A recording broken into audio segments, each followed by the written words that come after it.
So we're here today to talk about what everybody's talking about, and that is record high gas prices. And whether you're here in Washington, D.C., or whether you are up north in Alaska, everyone is seeing the impact. For 9 days now, we have seen the national average of our gas prices above the highest ever levels. If that doesn't get folks' attention, I'm not quite sure what will. I come from a state where, yeah, we're an energy producer. We recognize that, but yet we pay some of the highest energy costs in the country. And right now, our gas prices are the 6th highest in the country. Statewide, regular gas has increased by more than 50% over last year. It's actually been 52%.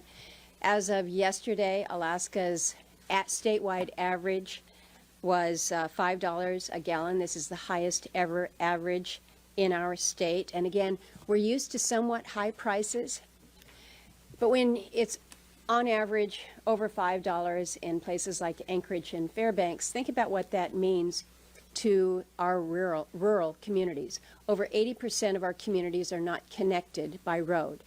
So fuel comes in by barge, fuel comes in by air. In Fort Yukon, up the Yukon River, gas is $7.25 a gallon. Up in Noatak, just above the Arctic Circle, it's a stunning $11 a gallon. And so think about what that means. It's not just what you're paying when you fill up your car. It's everything else that is associated with it. If you're a fisherman in Cordova, Alaska, we had a conversation with a fisherman who said that last year at this time, he fueled up his boat, paid $2,500 to fuel up his vessel to go out and fish for black cod. This year, same time 1 year later, he paid exactly double. He paid $5,000 to fuel his vessel. In the meantime, the costs for food and for his crew have gone up by 10%, and the cost for insurance has gone up by 30%. What hasn't gone up is the prices that he's paid for his black cod. So you look at this, and this is absolutely unsustainable. So it's not just the price that you're paying at the pump, it's what you're paying to keep your homes warm. In Noatak, where again, you've got pretty high oil prices, think about what that means for your home heating fuel. $1,200 a month. How is any of this sustainable? How can you have sustainable communities? So we're now at a very exciting time in our state's calendar. It's spring. Spring brings a breakup along the river system, and the ice goes out in the Sound.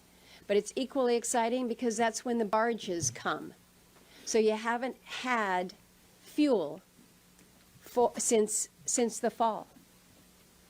So think about what that means to these communities, whether you're Fort Yukon at $7.25 a gallon or Noatak at $11 a gallon.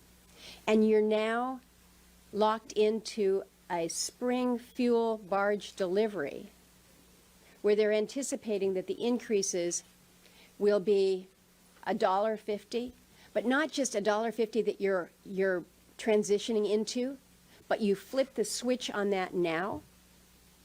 These are the everyday realities that people are facing.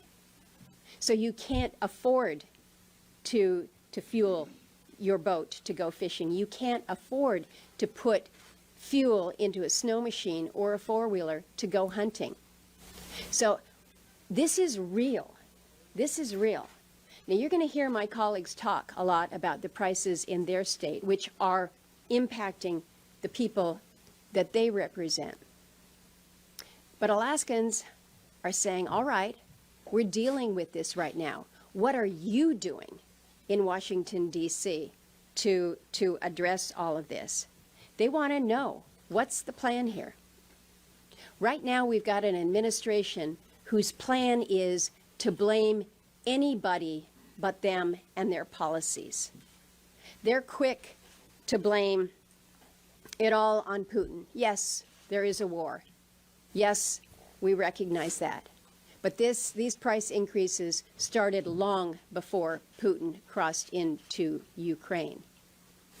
This is not something where you can just blame big oil and go after price gouging. This is not something where you can attack others when it is failed policies that this administration has put in place. It really comes down to basic supply and demand. And we know that supply matters and domestic supply matters. If we're not learning anything from Ukraine and Russia and what we're seeing in Eastern Europe, domestic supply matters. So the Biden administration needs to reverse its anti-supply actions. It needs to take its bad ideas off the table. It needs to restart our development programs. It needs to start approving crucial projects that deliver greater supply. It's a pretty simple choice here. We can pick Alaska over Iran. We can pick Wyoming over Venezuela. So it's pretty easy here. My colleagues are going to have a great deal more to say about this, so I will turn to the senator from Wyoming, the ranking member of the Energy and Natural Resources Committee, who's been leading on these issues for a long time. Senator Brasso.